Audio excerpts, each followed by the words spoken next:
Good afternoon. I call this meeting on Human Service Finance Committee to order. Members, we have a quorum present.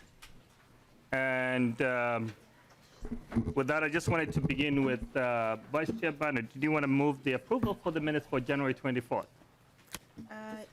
Yes, thank you, Mr. Chair. I would like to move the minutes for January 24th, 2023. Thank you so much. Vice Chair Bernard moves the approval for the minutes of January 24th, 2023. Any discussion? See none. All those in favor, please say aye. Aye. Opposed? See none. The minutes for January 24, 2023 are now approved. Members, today we have a big discussion on the governor's budget. The recommendation that you have, everyone has got a significant book here, and quite frankly, there'll be a test on Tuesday, so be prepared. Open book, I hope? It's an open book. Okay. Yeah. And we are lucky enough to have the department here, so just wanted to go through this process, and I would like members to wait for their question after every section. So if you have got any question, please write it down so we can allow the commissioner and the staff from the department to present the recommendation to us. With that, I just wanted to welcome Commissioner Hopkins. Welcome to the committee. Please introduce yourself for the record and proceed. Thank you, Chair Noor, and committee members. For the record, Jody Harpstead, the Commissioner of the Department of Human Services. Pleased to be here today to show you our budget recommendations coming out of the Governor and Lieutenant Governor's One Minnesota budget. And so let's get right to it. First, our mission, the Minnesota Department of Human Services, working with many others, helps people meet their basic needs so they can live in dignity and achieve their highest potential. Our budget package is centered around the people that we serve, who are listed down the column on the left. You can read those for yourself. And improving the health and human services system on the right. We have spent much more time in recent years working with our county partners, our tribal partners, providers, and others to develop policy and good ways of working and this budget. So working to create a more seamless statewide health and human services system. The budget package pillars of the DHS budget are to make Minnesota the best place for all children, including Black, Brown, and Indigenous children, to grow up, remaining one of the top 5 states in the nation for older adults and people with disabilities to live in, transforming the health and human services system so it simply works better for people, taking a stand along with our colleagues in the Interagency Council on Homelessness for racial justice, gender justice, housing justice, and health justice, and increasing our operational effectiveness and facilitating the co-creation of solutions with partners. Here's a summary of our total budget package. It includes $1.7 billion or so for children and families over the budget horizon, about 1.4 billion in long-term care and workforce, and as a reminder, that does not include the amount that's in the forecast. Access to health care, housing and homelessness, and behavioral health, all approximately 300 million. Our direct care and treatment services, 232 million. Our service delivery transformation, which we talked about in previous testimony, about 200 million, agency effectiveness 161, and some other things for a total of $4.6 billion in 103 proposals. So it would help very much if you would save questions for each segment, because there's a lot to go through today.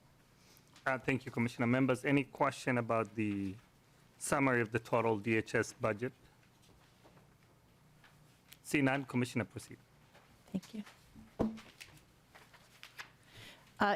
In case you're curious about which funds we are looking at in the budget, most of it, of course, comes from the general fund, $3 billion, 1.5 or so from the Healthcare Access Fund, and the rest from the remaining funds listed here on the page.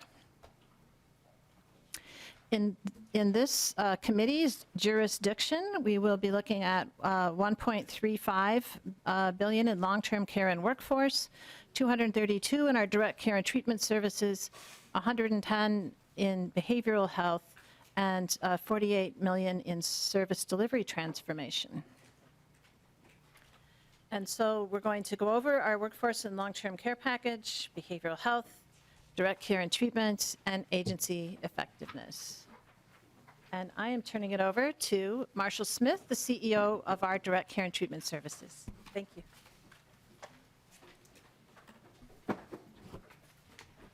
Good afternoon and welcome to the committee. Please introduce yourself for the record and proceed, Mr. Smith. Good afternoon, Chair Noor, members of the committee. For the record, my name is Marshall Smith. I serve as the Health System CEO for Direct Care and Treatment. I'm going to present 4 proposals to you. First of all, DCT program, as far as DCT programs, Direct Care and Treatment is the only behavioral health care system of its kind, size, or scope in Minnesota. We are a complex, highly specialized behavioral health system that provides care to over 12,000 patients and clients each year. Our vision and our work, the work we do is to provide services to those who will not or cannot be served by the community providers. In most cases, the community-based health providers do not have the clinical expertise, staff, or appropriate facilities to care for these individuals, and therefore they come to a DCT. The population served are those with severe and complex mental health illnesses, behavior and substance abuse disorders, developmental disabilities, and those who've committed a sexual offense. And oftentimes they are a combination of all of these. DCT currently makes up 2/3 of DHS's total FTEs with more than approximately 5,000 staff that provide direct care and treatment to patients in our hospitals, our residential facilities, our group homes, foster homes, vocational training sites, crisis facilities, dental sites, and other outpatient or telemedicine services. Our personnel costs make up 85% of the DCT's total operating budget. The first proposal that I'm going to share with you is DC 40 on page 77. For the most part, DHS is a policymaking agency that regulates and pays for services, whereas I previously noted, DCT is largely a behavioral health system that provides a wide variety of inpatient treatment programs, residential and vocational services. Again, serving those people who are mentally ill, developmentally disabled, and have chemical dependencies. With these distinctions between the departments, this proposal best positions DCT to function independently and operate like other large health systems if established as a separate identity. Separating DCT from DHS is not a new idea and has been proposed by state lawmakers, mental health advocates, and other key stakeholders who've long recognized that both entities would benefit from separation. This is evidenced by the numerous bills lawmakers have introduced in the past. There are numerous operational benefits for DCT and DHS should they separate. To mention a couple of them, it would make the health system more agile, allow for clinical and operational decisions impacting patient care and services delivery solely by people who have the clinical and healthcare experience. Historically, this has not been the case. It erases the conflicts of interest, real or perceived, that are inherent between DHS, who acts as a regulator for DCT. It reduces the administrative burden of complying with DHS's governance requirements and standards that do not apply well to healthcare operations and the regulatory atmosphere under which they operate. It also provides greater transparency of funding, results to patient outcomes, and more direct line of communication, education, accountability to stakeholders, labor partners, political leaders, and the general public. It also allows DHS to focus on a range of other concerns, including childcare, people who reside in communities with disabilities, seniors, and vulnerable adults, healthcare policy, and managing and regulating the massive federal programs around Medicaid. The second proposal that I'm going to present is DC 42, DCT operating adjustment. This request increases total base appropriations for direct care and treatment for the fiscal year 24-25 biennium.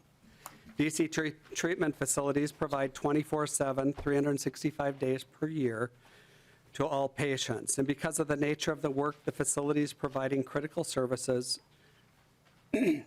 and by necessity, staff-intensive operations. Again, and not to sound repetitive, but important to know, is our personnel cost for the 5,000 employees throughout Minnesota makes up 85% of DCT's expenditures.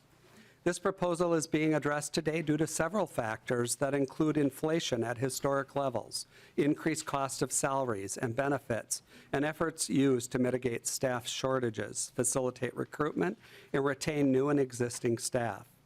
This adjustment will maintain and stabilize DCT operations and avoid a reduction in service.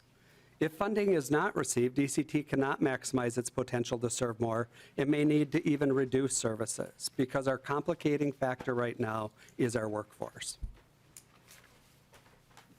The third proposal I'd like to present is DC 41, Program Enhancements. DCT is always looking at a better way to serve people, and like our acute care hospital systems, we need to look at how we support people once they leave our facilities, or to minimize the return to the state system for institutional care. This investment is for the ongoing stability and safety of provisionally discharged patients and clients living in the community, and to provide support and to avoid returns to any DCT facilities. It also maintains inpatient substance use and addiction treatment services for people civilly committed for chemical dependency. These outcomes can be reached by expanding outpatient clinical services, by addressing the outpatient needs for those who've been in DCT facilities but do not have the medical or psychiatric support to remain stable and successful in their activities of daily living. It further addresses our need for crisis support teams in outstate Minnesota to help patients avoid costly readmissions to DCT facilities or ER visits or unnecessary stays at community hospitals. And it stabilizes funding for our substance use disorder programs so that we can continue offering the treatment services we provide without reduction of inpatient beds. And the fourth proposal is DC 45. The electronic health record. At the heart of this proposal, it is to enhance patient care and safety. The funding and success of a full implementation of the electronic health record will put us into compliance with many of the regulatory standards outlined by CMS, the Joint Commission, and other regulatory bodies, while aligning us to be like and functioning efficiently as other healthcare systems that do have an electronic health record. It will allow for portal services so internal and external providers have access to pertinent patient information for the ongoing and the continuity of care. This will lead to more successful outcomes by ensuring the continuity of care because of the deterioration of patient care often starts when treatment, medication management, and follow-up appointments are not followed. The EMR provides a centralized approach to patient information located in one system, removing the reliance on paper and maximizing the technology to get a full patient record at hand. There are also many other benefits, and just to name a couple, providing patients and their guardians with access so that patients' health information can be supported by families or guardians for the continuum of care. And it allows us for the generation of health data to identify health disparities, develop more culturally tailored treatments, and address inequities. Member questions on this section? I know I've got a couple of questions. So to start with, wanted to know more about the timeline for the transition. I know we have the children families transitioning DCT, which is not a secret. We've been talking about that transition for many years. For many purposes. So when do we anticipate the timeline will come out for the transition of DCT from Department of Human Services? Our proposal presented that it would be July 1st of 2024 that we could have the transition completed. So between now and then about 12 to 18 months. 12 to 18 months planning to do the transition. Will this be a cabinet level so that everybody is aware of? Is this going to be a cabinet level or is it going to be direct responsibility under the governor? It would, right now, I believe it'd be direct responsibility under the governor. The other question that I have for you is, I know if we try to expedite the EMR, because we really need it, we failed to deliver that last session. can we include a budget that's more specific for this fiscal year? I know we have a good few months left. Will there be an opportunity to expedite? Do we have the tools that are necessary to implement a portion of the EMR as soon as possible? We are prepared to work with our vendor company to have that implemented over 12 to 24 months. 12 to 24. And that's a timeframe that we establish, but that could be expedited pending the funding availability. Thank you so much, Mr. Smith. I know we have a lot of questions, and we're planning to do, but I know members have got questions. We'll start with Representative Hicks. Thank you so much, Chair. Thank you for being here today. I just had a question about page 435, the operating adjustment. I don't see Myth Homes on here anywhere. And I know Myth is a little bit different because it has, a variety of sort of funding streams. Is there any proposal to increase funding for Myth providers? Mr. Smith. Representative Hicks, I'd have to go back and look at the details to outline and would be glad to bring that information back to you. Great. Yeah, I didn't see it on Representative the Hicks. fiscal details. Oh, sorry. No problem. Sorry, Chair. I'm sorry, Chair. I just didn't see it on the fiscal detail, and I wanted to make sure that we weren't leaving our providers who provide community-based services to some of our most challenging kids out of the conversation around rates. Representative New Burnley. Thank you, Mr. Chair. I will keep my questions relatively high level since that's what we're doing today. First question, and it may be for you, Mr. Smith, and it may be for Commissioner Harpstead as well. My question is, by separating out direct care and services, what's the intention? How is that going to help shrink DHS and provide more efficiency within, I think we all have been talking about this for years, right? That it makes sense to have some split. But I'm wondering how now we are going to make DHS more efficient, shrink that by moving this out. Mr. Smith. Or Commissioner Hofstad.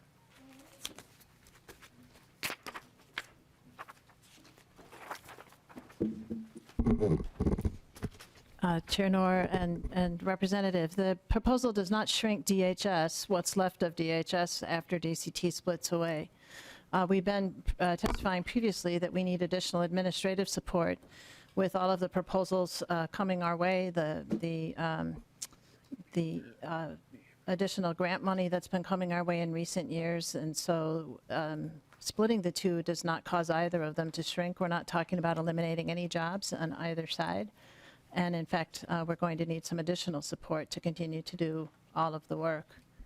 If I could, I just wanted to make one more comment. We've been very careful about talking about the reporting relationship after the split until the governor had a chance to announce his budget, but now he has. And so the proposal actually calls for a board-led organization with Mr. Smith here reporting to a board. Think of MNsure in terms of the structure. So there would be a board appointed and Marshall Smith would report to that board, just as we do with MNsure today is the proposal.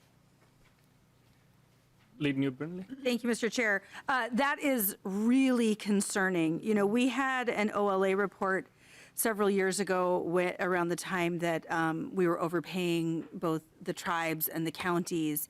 And, as the legislative auditor was trying to get to the bottom of that situation, one of the most significant problems they had is that they dealt with 8 layers of middle management to get from the commissioner to the person who theoretically was a decision maker. And I'm really concerned that all we're doing is growing government here. We're not necessarily making it more efficient. It's not a new cabinet level position.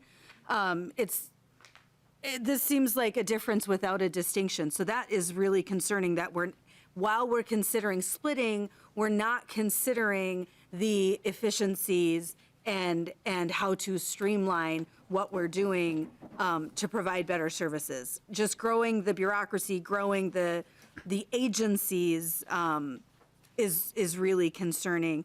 One other question, well, actually, two other questions very quickly. Program enhancements, the program enhancement slides, there are $0, at least on this slide, there is $0 associated with it. What's the intention for doing that without additional funding? Yeah, some of that is used within our existing appropriation of how do we build services for those patients that we currently treat that have been discharged.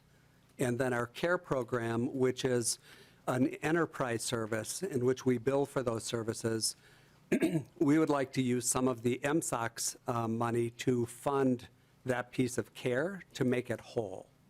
So there's really no dollar allocation as much as the way we are using the money. Lead New Burnley? Thank you, Mr. Chair. I appreciate that. It's always good to think differently about how to deliver care and see if we can do it better with what we've got. That's wonderful. Last question on the electronic health records. Is the intention here to create an entirely new system? Or will, I mean, because obviously there are tons of existing very good health record system. Epic comes to mind. My late husband was an Epic super user. What's the intention with that?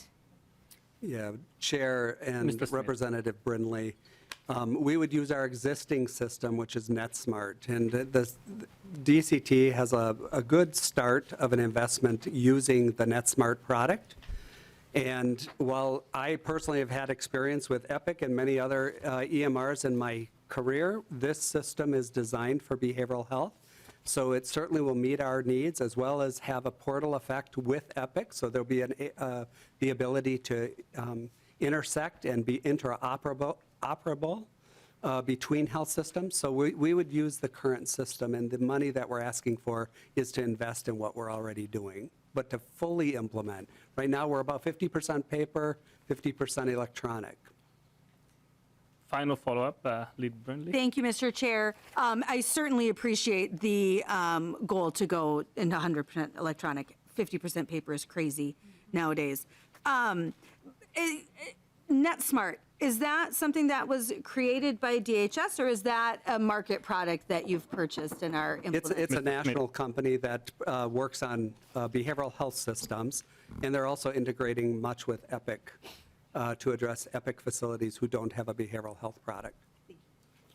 Lead New Burnley, we will be bringing an IT, hopefully, package, because I think we need to invest in the infrastructure and how we do services. As someone who's used the Epic and other products, in the market, so I think this is a smart way of doing business and also efficient way. And quite frankly, the transition of DCT out of DHS is the most efficient way of doing services. And I'm assuming there'll be billable services to the department so that there's more transparency in the work that is happening between DCT and DHS. With that, I wanted to allow Chair Fisher. Thank you, Chair Knorr. Two questions for Mr. Smith.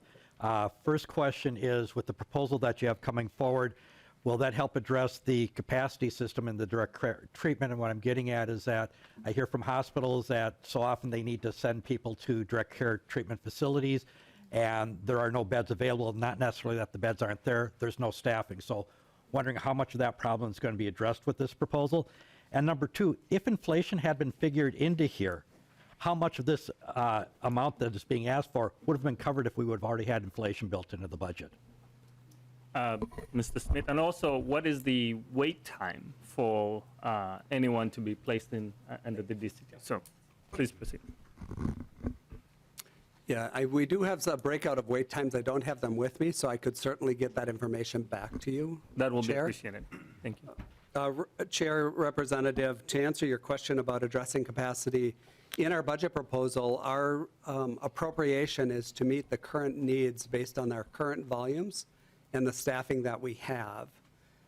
We need to maximize that first by hiring and recruiting into those positions so that we have a full staff. If we move our patients out that don't need to be there, we would probably free up about 50 beds to treat people more quickly.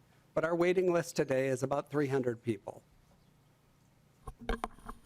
Chair Fisher. Thank you, Chair Knorr. And how does going to the question on inflation, if we'd have built inflation in over time into our budgets, how much of the request that we have here now would have already been built in instead of having to come back and ask for additional funding?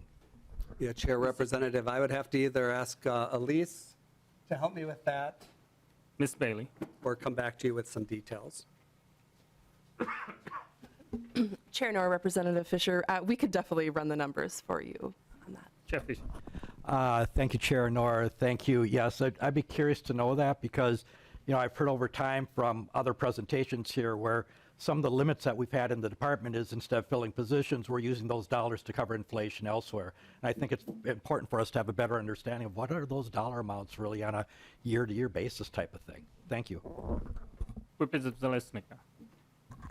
Thank you, Chair Noor, and thank you for your presentation. My question is a follow-up to Representative Fisher.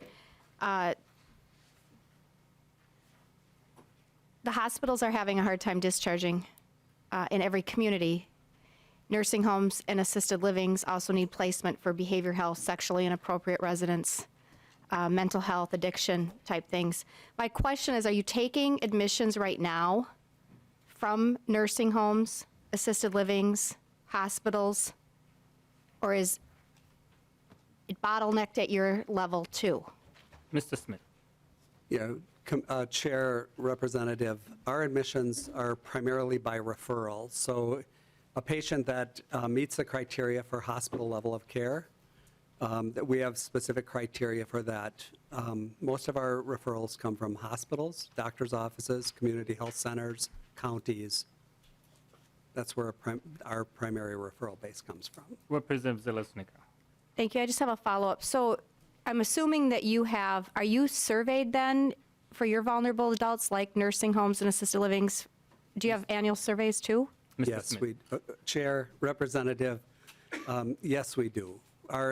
We are surveyed by both DHS licensing, Minnesota Department of Health, Joint Commission, and at any time we could be surveyed by CMS. I have Representative Baker. Mr. Chair, again, thank you, and Mr. Smith, it's good to see you. I'm sorry that I was a few minutes late, and I wanted to just ask the question about the DCT about the CABS hospital again. We are doing a much better job today with getting our census up to about 50%. I think it's just below that right now. We built a brand new facility a few years back, built it for 16 beds, but really never funded it completely because we didn't have the funding at the time. In this budget, have we increased the funding to utilize more of those beds with the realization that we're doing a better job there now, whether we can get to 12 beds or 16 beds? Are you moving that in that direction for that particular institution? And if you said that earlier, I'm sorry that I missed it. Mr. Smith. Yeah, Chair, Representative, CABS is an important part of our system, being a small hospital for children. We went from 2 to 3 admissions to we're averaging about 6 or 7 right now. So as we increase census, most of that inability to increase census is because of staffing, having a lack of a provider, the lack of the right personnel to help care for those children. Representative Baker. Just to follow up, I know that, but the budget was never set up for beyond really 8 to begin with. So I want to make sure that if this budget is going to still grow there, I'm hoping that we're going to budget in that area so we can fill and use those other beds. I want to know that what I was told by DHS in the last few years by your folks, and I'm working closely with that facility, and you've got a great bunch of people there, and I knew there was a ceiling coming. I'm asking, are we raising that ceiling so if we can find the workforce, the budget is there to support it? Yeah, I would say that right now our budget is at 8. And finally, currently in this budget, you're not increasing that? I have not increased it for this year. It's disappointing. Disappointing. Thank you, Representative Baker. Vice Chair Bynum. Thank you, Mr. Chair. Thank you for being with us today. I want to start by a note of gratitude. So I have actually carried the bill. So I really appreciate the questions from Lead New Brindley because, this is a bill that I carried last year and will be carrying again this year.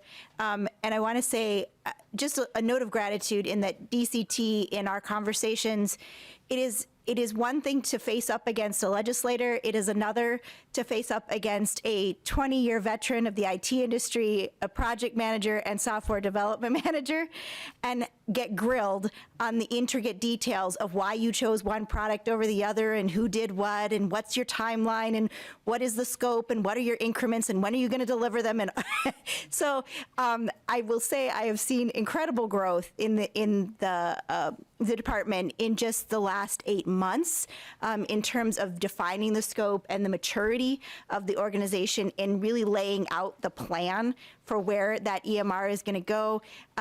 And I am so grateful for that.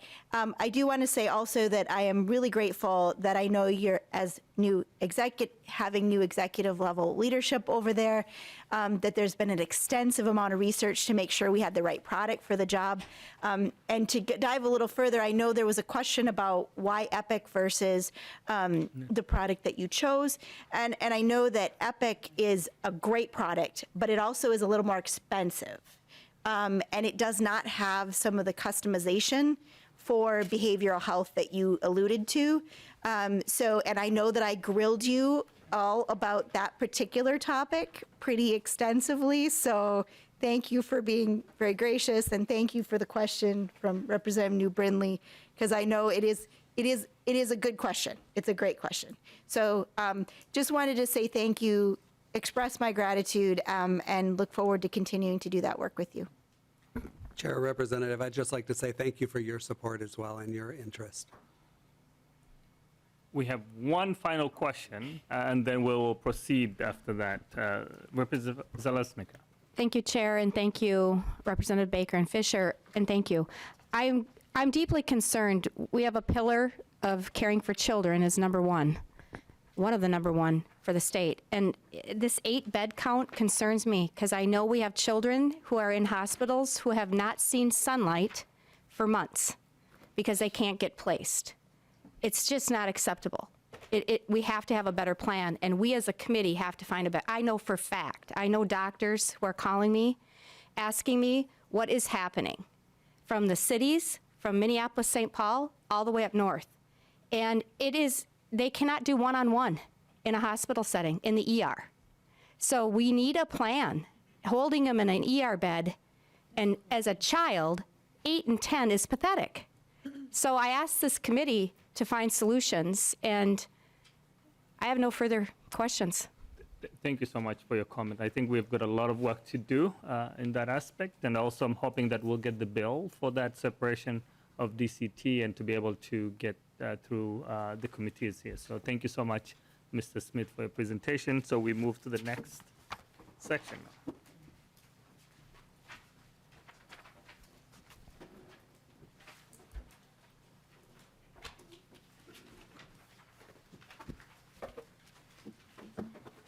Ms. Modi, welcome to the committee. Please introduce yourself for the record and proceed. Thank you, Chair. Representatives, my name is Kulani Moti, and I serve as the DHS Inspector General. And so I will be going over the proposals related to the Office of Inspector General. First, a little bit about us. The Office of Inspector General, or OIG, manages the licenses programs such as family, child care, adult foster care, and mental health centers. We manage the financial fraud abuse investigations, and we conduct background studies on people who applied who work in these licensed or regulated settings. So the proposals that I'm going to start off with today is regarding our background study proposals. So DHS conducts background studies for over 70 provider types with over 35,000 active providers. The number of background studies applications received annually has increased 45% since fiscal year 2018. The volume of background studies determinations completed has dramatically increased year to year from just over 225,000 determinations completed in fiscal year 2018 to approximately 370,000 in fiscal year 2022. Due to a recent fee increase in our agreements with the Bureau of Criminal Apprehension, or the BCA, the current legislative established fee of $42 no longer represents the average cost for us to conduct the study. So this proposal addresses the escalating cost for DHS to conduct background studies and criminal history searches by bringing the background study fee in alignment with the actual processing cost by increasing the fee by $2 for most study types. It also grants DHS the authority to increase fees by the amount the BCA increases fees in the future, which would align with what the authority that we have regarding our FBI fees.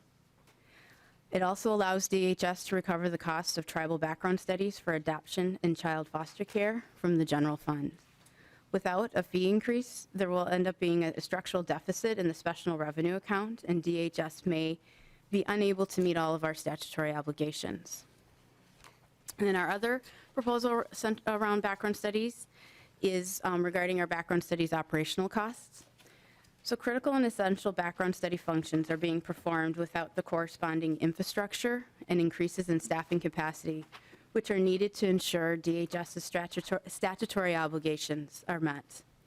The insufficiency in infrastructure and staffing capacity is impeding the provider's ability to respond to their ever-evolving workforce needs and the provision of services to the state's most vulnerable populations. It delays background study determinations. It hinders our ability to respond timely in responding to incoming caller inquiries. It could create our sizable backlog of studies. It exposes risks related to the quality assurance and the quality controls of us conducting these studies. It creates an inability to mitigate risk and excessive costs associated with us maintaining our systems with software and developing new systems, and limits consistency in our stakeholder and provider engagement. This proposal funds new background studies positions to support Minnesota's workforce needs and to protect the safety of children and vulnerable adults.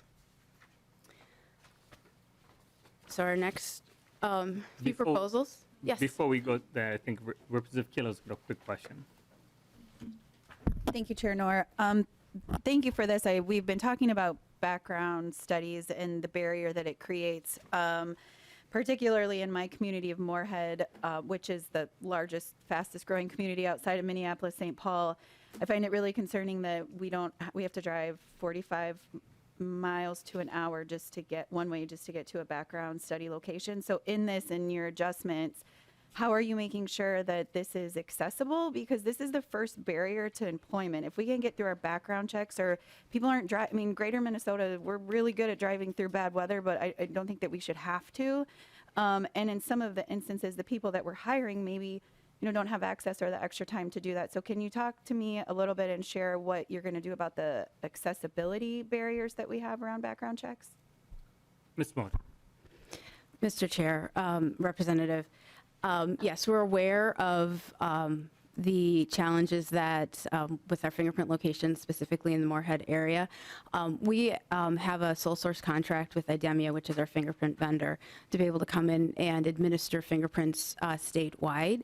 And we have numerous measures within our contract, performance measures for them to perform at in order so that we can make sure that accessibility is addressed in that. And so one of them is to ensure that there is a fingerprint within 35 miles of study subjects' either place of employment or where they live. And so, and if that is not being met, we are working with, and I'm holding IDEMIA accountable to address it, and in the meantime to bring in resources with that. So we'll be able to follow up with you separately, specifically about the Moorhead area, because I do know that there was a change in the fingerprint site there, but we do have measures within our contract with IDEMIA to address that, and I know, and we can follow up with you after on that specifically. Last thing, 49 and a half miles is the distance, actually, so we're out of that. We had no notification that they were closing. There's been times that they've shut down early when appointments were set, and so I think we need to look in how we hold them more accountable for the things that they say that they're supposed to be providing for our communities. Thank you.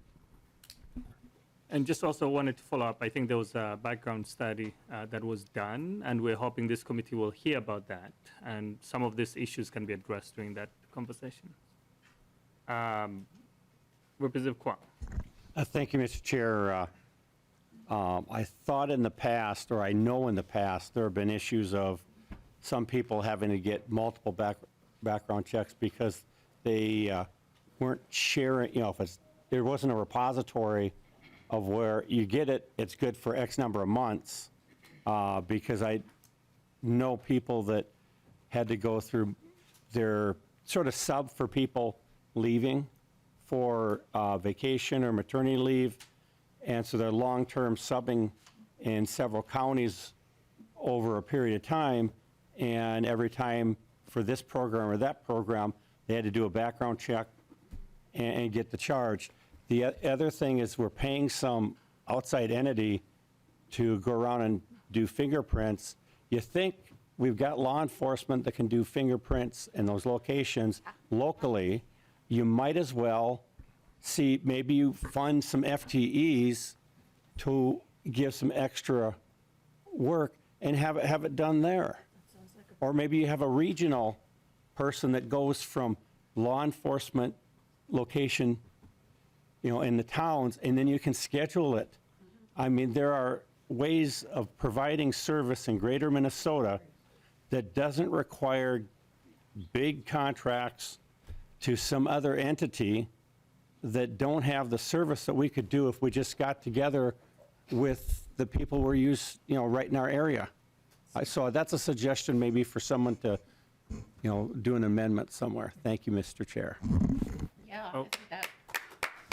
Well, we actually, as part of our customer, we don't clap in the committee. So That was some exciting. part of our tradition here.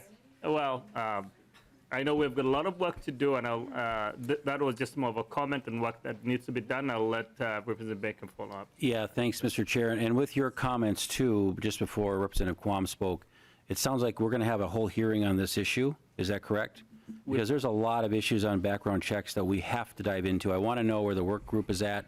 I want to know that we're cleaning up the people that are wanting to do great work in these fields are being not allowed to do so. We have got some serious issues. So I'll hold my comments if I know we've got that coming up, because this is a really important item that our workforce is getting decimated and needs that they don't have to be. So I'm counting on you to have that, so appreciate you doing that. I'll hold my comments for later. We'll follow up on that. So, Ms. Morton, please continue. So now I want to present on our proposals regarding our licensing area. So this is for our critical resources for licensing. Licensed programs and investigations have increased significantly while staffing has failed to keep pace with this growth.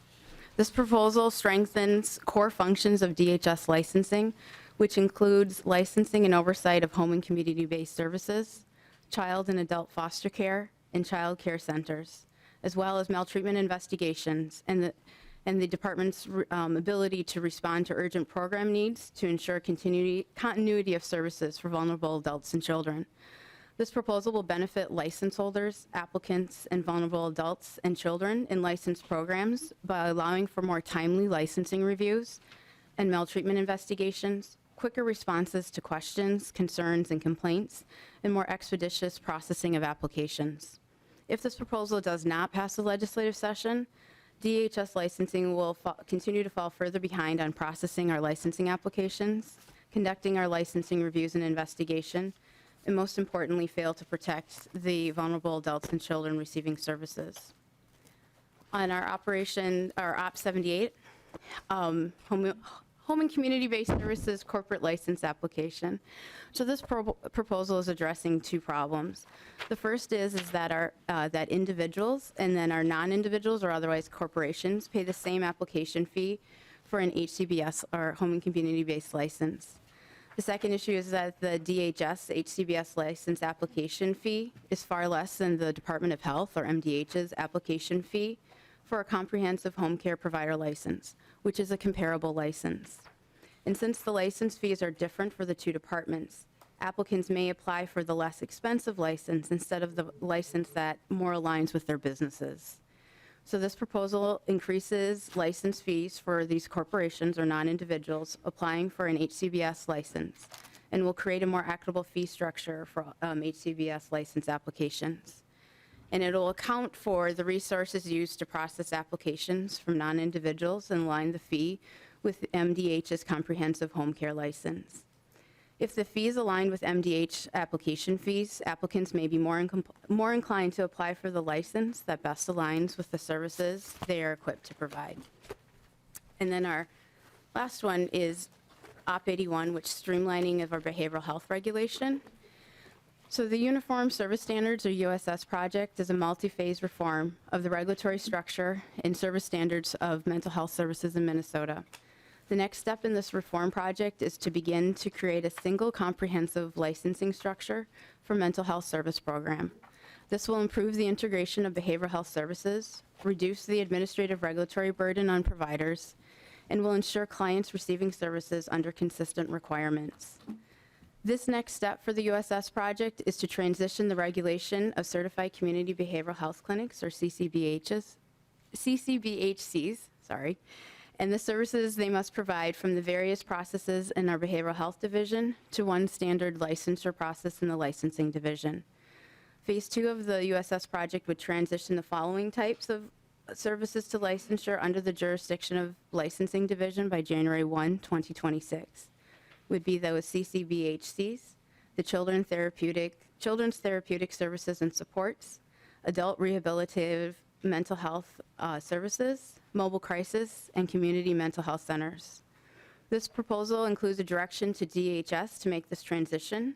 Statutory changes to accomplish this complex transition will be introduced in the 2025 session after extensive stakeholder collaboration. These positions would fund positions within licensing division to monitor the requirements of these newly licensed providers, and it also pays for modern systems to track the different services each organization is approved by DHS to provide. That's what I have. All right, thank you so much. We have a few questions, and also wanted to let members know that the mics are picking every sound, so with the books and everything else, just wanted to give you a heads up. Every small sound is being picked up. Hopefully we can fix the audio from the external system. First person I have, Lee Newbern. Thank you, Mr. Chair. And first, just maybe a silly question, but on your presentation on these different slides, you have a reference OP64, OP70, OP76. What's that referring to? So I know what I'm looking at here, or what I should be referencing. Ms. Bates. Chair and our representative, that's our kind of an indicator for each proposal we have, and it's probably more relevant when at the end of the day you see the tracking and all of the math. So sorry, it's probably not in the book and nothing you can reference at this point. So Okay. apologies for confusion on that. Thank you, Mr. Chair. So not relevant for us necessarily. It's just internal. You guys know what that means. Yes. Okay, great. Question on the home and community-based services, the license application fee. So you're changing that fee to try to sort of encourage folks to apply for the most appropriate license.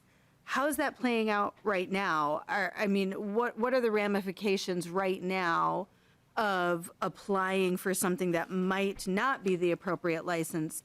What are the regulatory issues you're running into? How's this playing out in practical terms? Ms. Martin. Thank you, Mr. Chair, Representative, on this.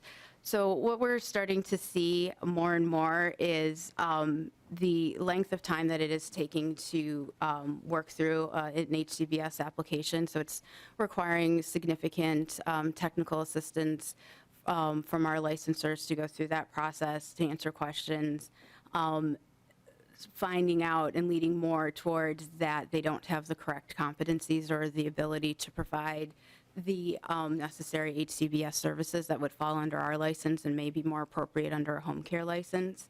And so that's increased, all that additional time and questioning and going back and forth has increased our processing time from about 27 days to process an application in 2017 to 164 days on it, for us to then realize or get to the point where we're actually denying the application because they don't have the competencies to provide the services under an HCBS license, and it would be more appropriate under a home care. Representative Newbern. Thank you, Mr. Chair. So it's not really playing out in like regulatory problems. People are not actually receiving licenses that they shouldn't have. So are you then, in addition to just changing the application fee, are you changing something at the beginning of that process to help people understand which license would be more appropriate to avoid that? I don't think that simply changing a fee is going to solve that problem for you. Ms. Mott. Thank you, Mr. Chair, Representative. Some of the licenses are denied, but some of them then some of them will get by or go to the point or get to the minimums and actually get a license, and then we are seeing regulation problems that they're not actually able to perform to standards. So then we have increased monitoring and oversight and corrective actions, and we're going out because they're not actually fully able to perform at that level on it. And we have done a lot of technical assistance, providing information on our website as to what is expected, a lot of examples of things and what people will need to do to try to help with that, and then direct people over to the MDH site into their license. So we've done a lot of what we've been able to, or up to right now, to try to educate people to say this may not be, look at these things, look at what you're required to do. This is what you would need to have in order to apply for or to obtain this license. And so we've done that as best we can, and we're still seeing that this is continuing to be a problem. We think aligning the fees would help with that. Mr. Chair, last thing. Last follow-up. Thank you. We have Thank a you. lot of. Thank you, Mr. Chair. I'm concerned there. So you're saying that people meet the application requirements and they are given the license. So again, the problem is not with the fee. There is a problem with the process in licensing if they are actually not capable of performing the work under that license. So it still doesn't solve that problem. And so I would just remind folks that even in the definition and statute, a tax by any other name is still a tax. I mean, calling it a fee, this is a tax, and we're increasing a cost without, it does not sound like we're actually solving the problem.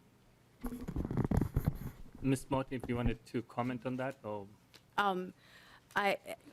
Mr. Chair, Representative, we'd be happy to discuss more, and I can provide some more of that additional information regarding that, your questions and your comments about this. Representative Gilmore. Thank you, Chair. Quick question here, just to kind of piggyback off of Rep. New Brindley. Just talking about aligning fees in our community, in my community, in some of the town hall meetings that we've had, the huge daycare center that we had that supplied so many opportunities for families, along with several home-based daycare centers. It had nothing to do with the fees and application. It had much more to do with just the regulations. And that if we don't get curious about the bottom, like how we can serve our communities, serve people, to help their families, and it's discouraging to me to hear that it was 27 days to find out, could I have a viable business as a daycare provider, for example, to now I won't know for 164 days. I'd be curious to know, is it because the state employees are not boots on the ground in the office? They're, are they home? I've asked this question, several weeks ago. Are state employees home? So they're not there to take and do all their daily activities, going out to see the people. But it's a huge concern, not only in our, like in my community, but our regulations in Minnesota have been ridiculous for it to even be enticing to want to open and operate and, to the level of care that they could do really well. But especially with being shut down so many times and all the regulations during COVID, just all the unnecessary close contact, then the whole place shuts down. And there's not enough money that would go around to help these places stay open. So it wasn't for the lack of people wanting to care for others. It's because we've made it so complex in Minnesota, and politicians have hopped in to make it so complex that we need to kind of look at why people are not doing these jobs. I'm glad the commissioner will be talking about the subtraction, as we've been talking about. I don't know if that is for the commissioner or Ms. Morty. So, go ahead. Oh, I was going to say, Mr. Chair, Representative, couple of things on it. That's part of the reason we have our critical resources for licensing proposal on there is the added service lines under our home and community-based licensure have increased, but our staffing hasn't kept pace. And so some of that, our licensors are out in the field, and we're not not into the field for a shorter time during the pandemic, and we did get them back out in the field and transition to that as soon as we can. But that's part of it is that specifically in our home and community-based licensing unit, the number of licenses that we have issued and the providers that we're regulating, as well as the additional service lines that have been added since the 245D license was enacted, have not kept pace. So that is part of what we're asking for on that, to specifically address reducing those application times and application resources there for that on it. And I believe we have, we're looking at up to 31 licensors or 31 FTs specifically to address that. And I know it's probably not the jurisdiction of this committee, but in regards to our child care, I just want to say that we do have a child care modernization project that was funded, I believe, in the 2021 legislation, and that we're undergoing a project to specifically look at the regulations for both child care center and family child care, because they have not been updated for almost 30 years. And so we are undergoing an entire project looking at that. There's heavy stakeholder engagement, and we will be coming back with recommendations to the legislature on how to reform that and update that. So I just wanted to share that. Well, thank you, Ms. Mott. We want to fix the mic, and then we'll go to Oh, the is there next. something wrong? I'm sorry. No, it's the volume, but we appreciate you. We'll move to the next section, but I'm sure you will be here to answer any questions. So, is it fixed? The last question, Representative Franson, and then we will proceed to the next level. So you got it. We fixed it. Thank you, Mr. Chair, and I'm glad that my communication through my eyes portrayed. I just have a comment, less than a question, but we heard a fascinating presentation, I believe, I'm just going through my text messages because I found it so fascinating, on January 17th that I had to contact Representative New and see like what's good for the goose. And that was the title of my text, in case you're wondering. But the presentation had a comment about one of the needs of DHS's biggest possibilities for our partners. And so this ties in with the comment that Representative Gilman was bringing about regarding regulations, right? So DHS is wanting to subtract unnecessary rules and regulations that don't impact health and safety or prevent fraud or abuse for a time of workforce shortage. So if it is good for DHS, Mr. Chair and members, to reduce some of those burdensome regulations, then I believe that we can also do the same in the areas that DHS affects, including our child care provider friends. So that's all I have. Thank you. Thank you so much for your comment, Representative Franson. I think we'll proceed to the next presentation. Ms. Mertz, welcome to the committee. Please introduce yourself for the record, and any question, please, after we finish this few sessions. We've got less than 30 minutes left, so hopefully we can get to questions after. Thank you, Mr. Chair, and good afternoon. My name is Natasha Mers, and I'm the Interim Assistant Commissioner for the Aging and Disability Services Administration at the Department of Human Services. So I'm pleased to be with you all here this afternoon to talk about the long-term care workforce issues that are plaguing our home and community-based services system and our long-term care services and support system. I'm sure members of this committee are aware that we are in a workforce shortage and crisis that's impacting people's ability to get access to needed services and supports, particularly people that are living in their own homes are finding it immensely difficult to attract and retain workers that are willing to come into their home and provide needed supports and services. And we see these dynamics as our population is aging and the people that will be 65 and over continues to increase while the number of people to support them is decreasing. So this year, the WALS administration is taking a multifaceted approach to addressing this significant problem to stabilize our long-term care workforce. So the budget recommendations that I'll be walking through with all of you today include a wide array of rate increases, including disability waiver rates that support for our seniors that support over 40,000 older adults in Minnesota, as well as disability waiver rates, and other measures that will make it easier for people with disabilities to join the competitive integrated workforce and attract people into the long-term care workforce. So the first proposal that I want to share with you is a historic rate increase in our personal care assistance and our community first services and supports program once that's implemented. This increase will impact about 20,000 home care workers in Minnesota and provides also rate increases, but also increased wages or increased rate increases based on experience. So providing some of that career ladder up in terms of rates.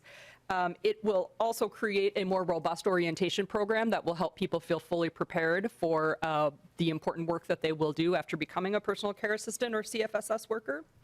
And it also includes admin funding and additional investment to cover provider training and stipends for attending the provider orientation and other training.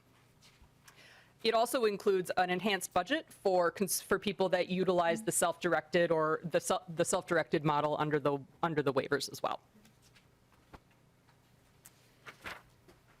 And the next thing I'm really excited to share with you today is the older adult long-term care workforce package, which includes some really necessary rate increases to our elderly waiver program, which serves, again, about 40,000 older adults in Minnesota, as well as rate increases in the alternative care and essential community supports program. This also has a component for our self-directed option, consumer-directed community supports, which is a program available under the waivers that allow people to leverage their informal and family supports and pay them using Medicaid dollars. So this proposal includes an increase in the budget for people on EW so that they have more money to utilize to either pay higher wages or pay for more services, depending on what they decide. Next proposal is capacity and workforce expansion. So this includes permanent funding for 2 grant programs that will expand the depth and diversity of our workforce, improving recruitment and retention for both culturally specific providers or providers that serve typically underserved communities, which includes the rural Minnesota, understanding that that's a particular challenge. And a new grant program that will focus on recruiting and retaining immigrants, refugees, and new Americans for long-term care work. Goals for this include being able to really help people that are interested in long-term care but are new to America or new to Minnesota to really understand and work with an agency to be able to do career counseling, job readiness, and things like that. So the goal there is to, again, sort of increase the workforce or bring new people into the workforce. The next one is phase 2 of our Vulnerable Adult Act redesign, which is a really important continuation of work from previous sessions. And it's so this is phase 2 of a multi-phase plan to strengthen and expand the Vulnerable Adult Act statute to improve safety and dignity for over 55,000 people in Minnesota who have disabilities or are older adults and are considered vulnerable adults. So it has also within this package foundational funding so that our tribal nations can establish protection services for tribal members rather than having to work through counties or other types of pass-throughs. So this is really an exciting component of this proposal to really continue to enhance and keep our commitment to tribal nations with that true government-to-government structure and requirement that's built into state law. I think we'll keep moving. The next proposal is really also targeted or pointed toward rural Minnesota, and that's the revamping and enhancement of our critical access nursing facility program. So this is a program that is designed to ensure that people in Minnesota don't have to drive an unreasonable distance in order to access nursing home services, that they could be admitted if they need services into a facility that is reasonably close to their community or reasonably close to their communities. So this proposal adds funding to those critical access nursing facilities to enable them to respond to workforce pressures, have a little bit more financial flexibility in that service model, and it's it's estimated to impact about 15 rural nursing facilities and roughly 500 residents of those rural communities annually. And the next, kind of building off the vulnerable adult tribal component, is the establishment of a tribal elder office in the Aging and Disability Services Administration. So the goal of this is to allow DHS to provide more and better technical expertise on navigating the variety of streams of federal funding that tribes have access to, but may not have the capacity or to access right now. So this gives us the ability to have dedicated resources that are liaisons to tribes that have, technical expertise in home and community-based services and Medicaid, as well as the Older Americans Act, and work with tribes on whatever the tribe wants to do in terms of becoming an LTSS provider or performing lead agency functions, or just being leveraging federal money more efficiently without having to, have some type of a county-based pass-through. So we're really excited about this, and again, really reinforcing the implementation of that true government-to-government collaboration, or that government-to-government status that our sovereign nations hold.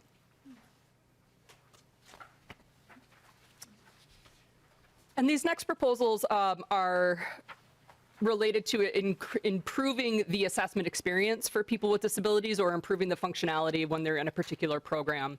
So HC 67 is really about streamlining and adding resources to the state medical review team, which is a team that processes and determines disability status for people that make application to them. So it's a necessary step for someone to access other disability services like home and community-based waivers and other services. So using additional funding and resources to streamline the process, make sure that this team has the resources it needs to process eligibility accurately and effectively, and provide customer service when documents are missing or things need to be established to establish that eligibility. And then similarly, for the medical assistance for employed people with disabilities, makes changes to conform with federal law and provide some resources to shift the IT platform that we're currently using into a different one, which will streamline processes and deduplicate a lot of kind of workaround work that we're doing right now within our current system. So this is also a subtract proposal in the sense of streamlining the process so people can pay their premiums, understand if their premiums are not paid, get their eligibility status, and things like that much more easily. All right, and thinking also about the importance of rate increases on the disability services side of the world, 8070 functionally updates updates the timing of the disability waivers automatic inflationary update. So it basically gets that rate increase into the hands of providers sooner, using a different date than what's currently in statute. It also implements a database rate methodology for intermediate care facilities for persons with developmental disabilities to ensure people that live there are aging in place and are not forced to relocate during staffing shortages. So shoring up some of that methodology to make sure that payments are appropriate and allow people to remain in those settings for as long as they would like to.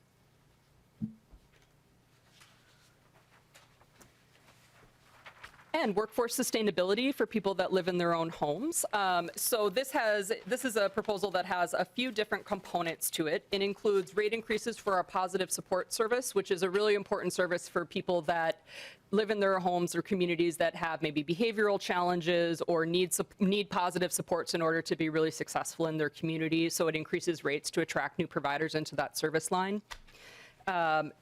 Enhances or increases the homemaker rate to align with current EW rates, and also includes a component where we are adding to the cost reporting or to the labor market surveys that we do to support cost reporting.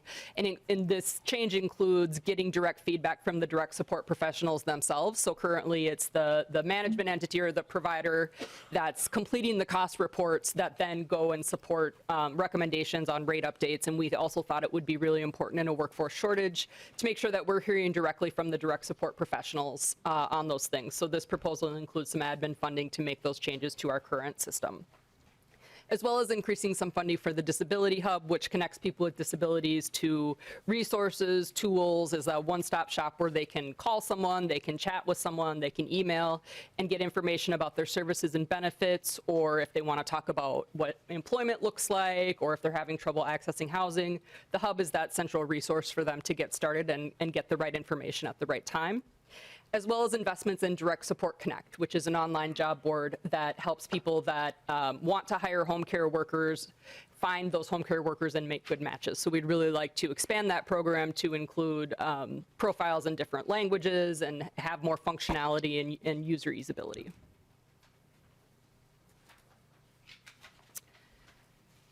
And this one is also a really important proposal. It's increasing wages and workforce participation for people with disabilities. So it's making certain reforms in our system to further align how we pay for services and what services Medicaid pays for to come into line with employment first policies. And our employment first policies are sort of the foundation of how we think about employment for people with disabilities, which that competitive integrated employment is the first and expected outcome for people with disabilities, and that people can work if they have the right supports in competitive integrated environments if they so choose.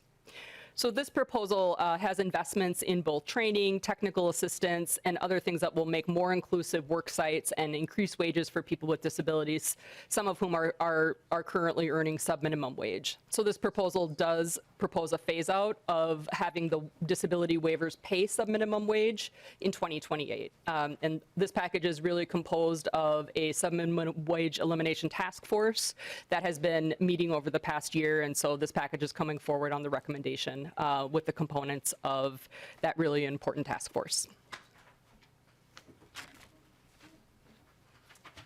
And finally, proposals, well, not finally, almost finally, workforce technology investments. So investments in grant programs to help people purchase technology that can reduce reliance on human assistance when that's appropriate and something that they prefer. So enhancing and improving the expanding the outreach or expanding the capacity of that program. And then for our EIDBI, which is an acronym that is long, but really this is our autism service, our state plan autism service. And so the component of this proposal is making sure that we add culturally responsive services, particular to American Indian communities, by allowing those providers to access current payment incentives in the rates and recognizing that those communities are culturally specific and should have access to that enhanced rate when the provider has the qualification. This proposal also funds a study for licensure options for the autism or EIDBI service. The service is currently unlicensed, and obviously adding a license can bring a lot of quality measures and important things, but it also can sometimes be complicated, and so we really want to understand for this particular service if a licensing structure is foundational and really what the future of this service needs, or whether maintaining its unlicensed status is really the best way to go forward. And looping back a little bit to focus on culturally specific services and care, this establishes, AD 66 establishes a grant program to support customized living providers in transitioning to a home and community-based services license. And the genesis of this proposal really was hearing loud and clear from some of our smaller providers of assisted living services who felt very squeezed between the establishment of the assisted living license and the different funding limitations on the CADI and BI waiver. And so really what the services they're providing are really important, and they're providing excellent service, but we want to help them move into the home and community-based service license type when it fits the business model that they've established. And so these programs are designed to help with that transition for providers that choose to make that transition over to home and community-based services rather than assisted living. It also contains a component for assisted living providers that are closing, that there's a special payment methodology to make sure that they have enough operating revenue during their closure process, which generally is at a minimum a 60-day, there's a minimum 60-day notice requirement. So to make sure that if and when a provider does close, that there are funds available to make sure that transition is smooth, staff get paid, people can stay there until they found another residence and location. And then the establishment of a life-sharing benefit and family residential rate tiers. So this is a service that we've been working on for many years, and excited to bring this forward as a discrete service under Medicaid. So life sharing is designed to be a relationship-based matching program where someone matches well to a person that uses services or a person with disabilities or a senior, and they agree to provide certain services and live together and share a living space. And the person that is providing services is then paid through Medicaid through the rate setting methodology that is included in this life sharing service. Well, thank you so much, Assistant Commissioner Mers. So we'll proceed to the behavioral health, and then we'll get some more time to ask questions. Thank you very much, Mr. Chair. Chair Knorr, there's actually one more slide in this. Oh, please proceed. Yeah, thank you. Thank you, Mr. Chair, and I'll be very brief. These last two proposals improve the assessment experience for people in lead agencies when MnChoices is for the MnChoices process. So it includes some ongoing funding to make sure that we can make improvements to the user interface for the revised MnChoices tool. And we've got some base funding to be able to respond to what lead agencies tell us they want to see, what would make the assessment flow better for people if we need to make changes to the actual technology application, as well as an important study to look at presumptive eligibility, both financial and functional, for our home and community-based services, or our LTSS population. And finally, planning for innovative and community-driven workforce solutions. So this also includes a study to help us understand how we can move certain services that are currently available only under our waiver programs into a state plan authority or a different federal authority that allows more people to access them. And these services, such as positive support, crisis respite, and specialist services. So these are services that very much help people that are in crisis stay in their communities and stay out of the hospitals, or de-escalate a crisis when it's occurred. So we think that by expanding, if we can find a way to bring these into a more expansive federal authority, that more people will have access to them, and that will be, one strategy to manage, some of the significant hospital overcrowding that we're having and people not being able to move through the HCBS system. Thank you so much, Assistant Commissioner. Now we move to Assistant Commissioner Grumdahl. Welcome to the committee. Please introduce yourself for the record and proceed. Thank you, Mr. Chair and members. For the record, my name is Eric Grumdahl. I'm the Assistant Commissioner for Behavioral Health, Housing, and Deaf and Hard of Hearing Services at DHS. Happy to be with you today to present the governor's budget proposals related to behavioral health. I know that we are compressed for time, so I will try to also compress what's a lot of content here, and appreciate your help or guidance with that. Our DHS's behavioral health programs serve 300,000 Minnesotans each year, and those services span a wide spectrum, ranging from early intervention and identification services through the most intensive and residential options that are needed to respond to the array and range of behavioral health challenges Minnesotans face. Next slide. The first proposal to share here pertains to the Opioid Epidemic Response Advisory Council. This has been a really significant venue for harmonizing a variety of different perspectives around what's needed to address the crisis that we have in opioid overdose deaths and use of those of opioids. The proposal here really helps to focus ORAC's membership on the communities that are most directly impacted by that epidemic, and so make sure that the membership of the committee really reflects the communities that are disproportionately impacted, as well as targeting resources that are allocated through ORAC to respond to the needs of those communities. It also adds a couple of important specific activities that would be funded out of the opioid fund, and with that, we think helps strengthen what has already been established and position us going forward for an even stronger response to the opioid crisis. Next slide. This proposal is really around helping to improve and increase and expedite the access that Minnesotans have to our behavioral health system. It includes expanding the range of partners that are able to provide and bill for comprehensive assessments. It also launches a public awareness campaign, in part to help Minnesotans who are seeking treatment or other forms of support know the ways and the paths to be able to get access to that support. It provides an important expansion in two programs programs, the Housing Supports for Adults with Serious Mental Illness, or HASASME, and the Programs for Assistance with Transitioning from Homelessness, or PATH programs, that right now have a limited eligibility focused on individuals with mental health crises, and broadens that to include individuals whose primary challenge may be substance use disorder. It also provides important funding to expand adult mental health initiative funding and capacity building to the White Earth Nation. Next slide. The Behavioral Health Proposal 46 is really around kind of continuing in this theme of subtraction and simplification, trying to streamline the delivery of the regulations pertaining to the delivery of behavioral health services, focusing on changes that would be most helpful to focus only on the things that are either required from a safety, health, life, or prevention of fraud, waste, and abuse perspective, or that are aligned with our larger movement toward the American Society for Addiction Medicine, or ASAM, standards for treating behavioral health. So really is intended to help streamline the experience for practitioners and providers in this field and align with what we know is most kind of emerging and critical in the delivery of behavioral health services. I'm also excited about the way that this proposal includes building a team within BHDH, the Behavioral Health Housing and Deaf and Hard of Hearing Services Administration, that will really help leverage the data that DHS has available to help providers, counties, tribes, and other partners be able to really make the most use of that data to guide program refinement, policy development, or other kinds of improvements, bright spotting and hot spotting and that kind of thing. So very excited about that proposal.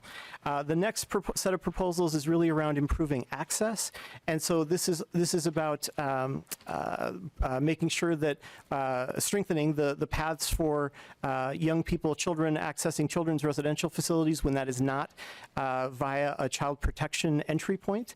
It provides an increased rate for adult day treatment. Adult day treatment services are often a really critical step down from a more intensive service, and so a really important bridge in helping to make our entire behavioral health system function. It provides some additional tools to help people connect with the behavioral health services that they're seeking, and it grows the school-linked behavioral health grants that we know have been so important to meet the behavioral health challenges of students in Minnesota.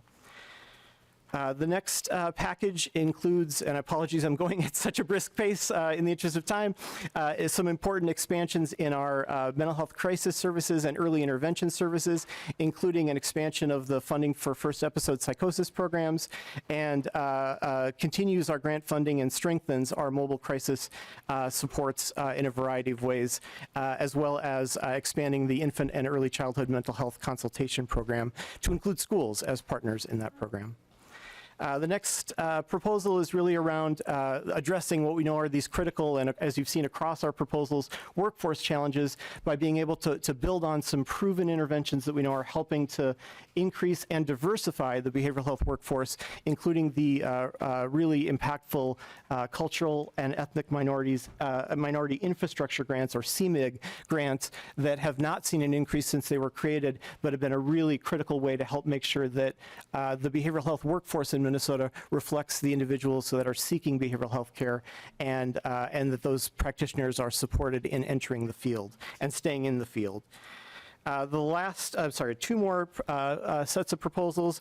A set of proposals here related to sober homes, really helping to codify and strengthen the way that sober homes are implemented, and even just to have a statewide registry of those sober homes across the state. And so a critical piece of helping to reinforce that part of our behavioral health continuum. And finally, a set of proposals related to recovery community organizations, or RCOs, that are really designed to help strengthen that part of our behavioral health continuum and provide resources that help build the quality of those programs and their sustainability across the state. So apologies for moving at such a brisk pace, but I hope that was helpful, and those are our proposals. Thank you so much, Assistant Commissioner Grumdahl. You did an excellent job in keeping us on time. We will have extra 10 minutes, members, to ask questions, and then we'll be done by 2:40. I know, Director Bailey, I just wanted to know, I think to be clear in terms of the PCA increases, I'm really glad to see that we are investing in that.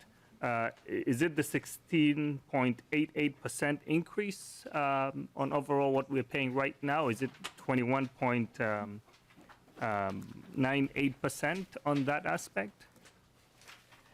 Mr. Chair, let me look real fast. Page 27. Thank you. While you're looking, I just wanted to mention thank you to Sebastian Gonzalez Navarro, who's our CLA, and also Mr. Tenzin over there for putting together this booklet for all of us. As you can see, they've done an excellent job, so thank you. I think this is the only time that I allow allowing the committee. Thank you so much for the help. We can follow up on that. Okay, Mr. Chair, I've got it. Yes, so there's a few components in this proposal. One, there is an immediate rate increase starting 1/1/24. And that is compared to current law, that would be at 16.88% for all PCA services. Then on January 1st, 2025, that's when we'll be able to implement that really innovative tiered rate structure where the rate will depend on how much experience that the actual worker has in the field. And so that will kind of depend, the rate that the provider receives will really depend based on that. Can we get the breakdown? Because I know by statute, I think PC and CFSS, there's 75% required to be spent on the employees, and how we came to that 16.88% so that we're able to understand the traditional versus the choice and many other aspects of how that budgeting can fit into the narrative of where we want to be, because this is an excellent part of our discussion, what we'll do. Also wanted to know more about the DWRS, the changes that are coming, including the elderly waiver. Likewise, I think there's conversation about the customized living, including the nursing homes. I think we will have more conversation how all those aspects come together. We want to make sure that everyone who is in long-term care, we can pay well, better than some of the other, fast food areas, so that we can attract and retain employees in all these services. So we'll have more conversation. I know there's more to digest. I will allow the other members to ask quick questions if they have any. Representative Kwam. Thank you, Mr. Chair. And we can get the data later. On what you were just talking about, it'd be nice if we had a cash fund account to where these positions and others, if your retention of 5 years or 3 years, there's a bonus they get, and that retraining and replacing is such a cost. But getting into the presentation on slide 24, pages 208 through 210, I think you're missing some zeros, because having 4 facilities close a year, the aging population in rural Minnesota, I think there's more of a need that I don't see in the dollars that you've got specifically there. Slide 31, 217 through and 263. I'm confused because in the tails, you've got a cut that's of a magnitude of 3.5 times what the budget number was. It'd be nice to know more detail where you came up on that. Slide 39, pages 277 through 282.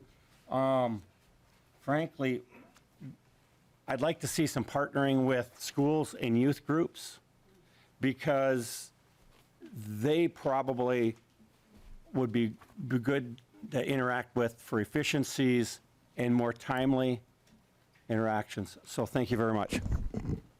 Thank you so much for your comments and question. Did you want to briefly respond to that, Director Baird? Chair, Representative, we can gather all that information for you. All right, thank you. I have Representative Cortiz-O'Toole. Thank you, Mr. Chair. And I had a couple of questions about the employee retention survey and just kind of some of the information we're hoping to glean from folks. I mean, we already know that they are very underpaid for the work that they do. It's critical work, essential work for so many of our Minnesota residents. And I'm curious, I mean, I know that many of these folks work independently with their assigned clients, and I'm curious if there is any sort of social aspect or cohort connection that either the department provides, or if we offer any sort of incentive for other organizations that we contract through to provide, because I think that it can be really lonely work, and it's certainly hard work and emotional labor. And I think that, you know, we can all probably relate to that, whether it's this job or our previous jobs or outside jobs, and having a colleague or a coworker just to be there to vent after a challenging experience or a really great day. I think that really can go a long way in helping folks keep at it, and be able to come back the next day and have somebody to celebrate with or have somebody to vent with. And I'm just curious if there's anything like that either in the survey or already in existence. Director Bailey.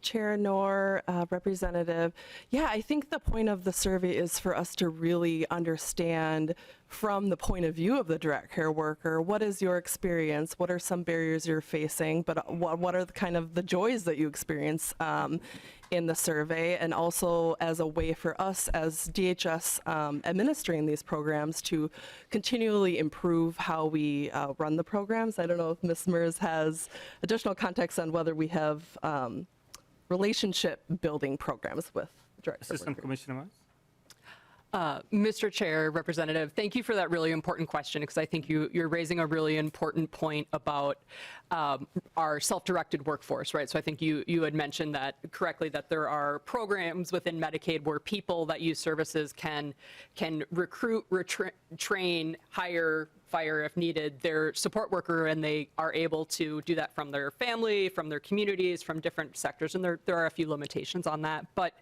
I think really focusing on how are we providing, how is the state providing support, a caregiver support for a caregiver in that sort of unique context where they're really working often with one person that they have a previous relationship with.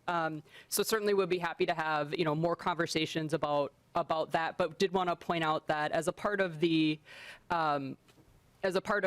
implementation of the collective bargaining agreement with SEIU in the past, I had mentioned that there are stipends for workers to attend trainings, and we have some increased funding for that in this proposal, but there has been funding for training and stipends for workers to attend trainings in past contracts, and within those, there are definitely coursework where people that are in self-directed workforces come together to learn about, you know, mental health 101 or caregiver stress. So there are a couple efforts out there, and I think they certainly could be improved, enhanced, and expanded, but a little bit of that is true today.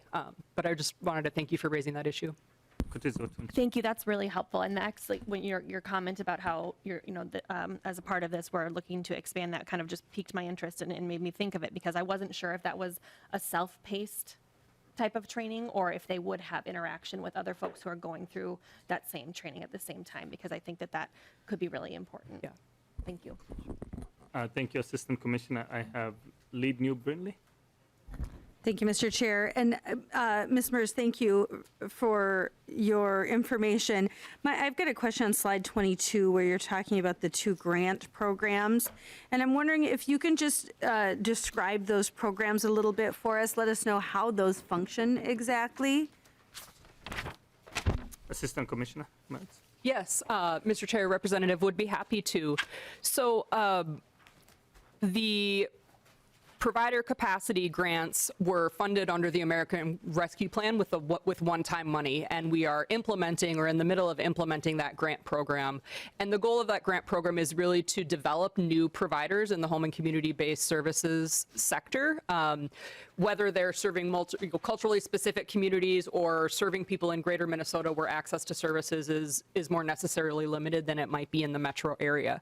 So it's really designed for those providers who maybe are thinking about starting a business or want to do a particular thing but don't know how to do it, to be able to get technical assistance from a vendor that's funded through that grant program, and be able to really walk through different service options and figure out, what is that right fit and right match for what they want to do. And existing providers can also do sort of service expansion or moving into a new business area.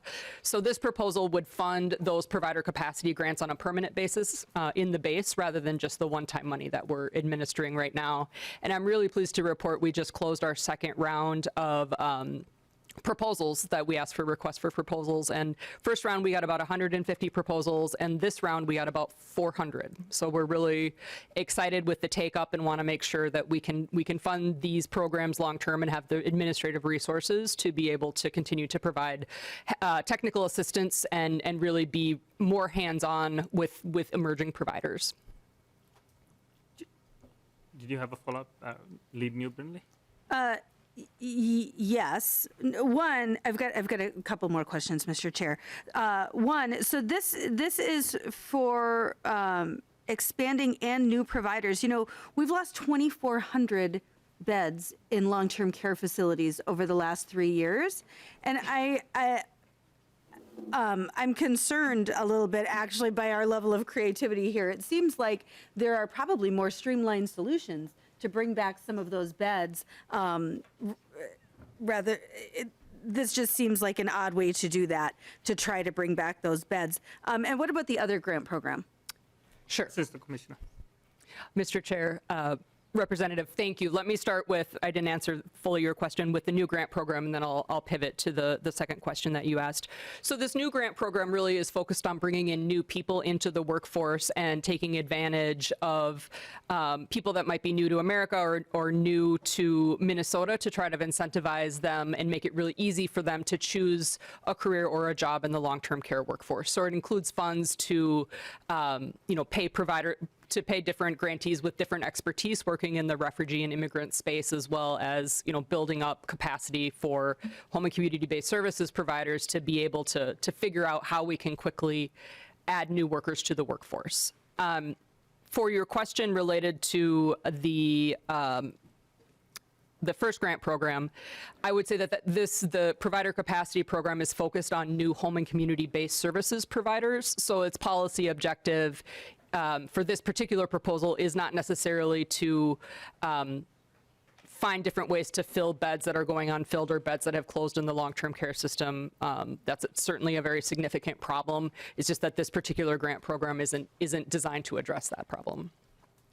Thank you, Assistant Commissioner. I think it also addresses that we have the lowest unemployment rate, so we're targeting new people because there's no way we can find employees. We've got so many jobs that need to be filled, so this is more targeted to get new people to move to Minnesota or be able to, those who are coming in, to find the skills necessary to get to work immediately. Lead New Brindley. Thank you, Mr. Chair. I'd be interested to know what percentage of employees in long-term care are currently actually immigrants and refugees and new Americans. Having worked in that industry, I found that most of my coworkers, particularly as nursing assistants, were immigrants, which I thought was really great, and it provided a really good opportunity for folks, and they were wonderful workers. So I'd be interested to know what the percentage of employees are currently, and if we are solving a problem there that is not necessarily mismatched. My next question is actually for Mr. Grumdahl. I just have one question for Mr. Grumdahl. Oh, yes. Assistant Commissioner Grumdahl. Thanks so much. Mr. Chair and Representative. Thank you, Assistant Commissioner. My question is on slide 35, the opioid funding. This sort of uniquely, it seems like most of the funding across the board in this DHS budget goes up in 26 and 27, and we're decreasing funding for opioids here. Can you talk to us about that, please? Director Bailey or Assistant Commissioner? Chair Noor, Representative. Yeah, you've pointed out kind of an oddity in this proposal. So last session, the legislature passed a revamping of the statutes around ORAC to enable the state to pull down the settlement funds that we were finally getting from the opioid lawsuits. And there was a drafting error that occurred that was discovered, of course, after the bill passed. And it basically resulted in us not being able to receive some of the settlement money that's just sitting in the account in the state coffers. So what the majority of that funding in the first biennium is doing, or half of it, about $6 million, is just changing that cross-reference error, but we're tracking it as a cost because right now under current law we can't draw down the funds. So it's kind of an anomaly in that aspect. And as I understand, Representative Beck and also Liz Olson are working on fixing that, so there's a bill coming forward. So the next person in line is Representative Zelezniker, and then we'll have Hicks, Representative Hicks. Okay, final question. Thank you, Chair Noor, and thank you for being here. I'm going to speak as a past CNA, and I was a CNA through COVID for many, many shifts. So while I'm thrilled to see money coming into long-term care assisted livings, PCAs, this whole thing, I think we need to fundamentally ask why people don't want to be a CNA, why they may not want to be a PCA, and money will not solve that. So it comes down to regulations, and I'll give you an example because 40 years ago I started as a CNA at 16, and I could have easily been fired in today's world by the way the regulations are written. And that is, if the care plan is not followed in our field, a field of healthcare, we're caregivers. If you have reason to believe neglect or abuse has happened, reason to believe neglect. So that means if I'm the aide and the state of Minnesota has determined the parameters of when people stayed home during COVID for being exposed to COVID or COVID positive, and so now we followed those rules as a provider, so people are home. There's no second and third line to bring in like hockey to staff. So you have one aide. Now I'm working a double shift, and I've been working a double shift as a CEO many times in COVID. So now I have numerous people to take care of, but the care plan says assist of one. So when you bring Millie to the bathroom, because they all need to be toileted, I have to stand by the toilet for 30 minutes, 45 minutes, whatever it takes. You can't rush people to go to the bathroom. If I leave to go help somebody else screaming, and I genuinely, because I'm a caregiver, I have a heart, that's who goes into this, I did what I thought was right, and that person fell. Maybe they had a laceration, needed stitches, maybe they had a seizure first and then they fell, I don't know. There's a million scenarios. Or they broke a hip. Now, as a provider, I can tell you what we're doing. We're reporting to vulnerable adult an injury.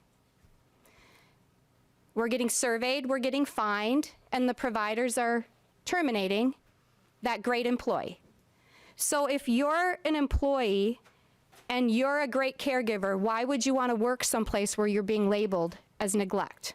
That's not something I want on my resume when I'm going to do whatever I'm going to do. So I think it's a shame what we've done to our profession, and I'm just going to say it out loud because I'm here for the profession.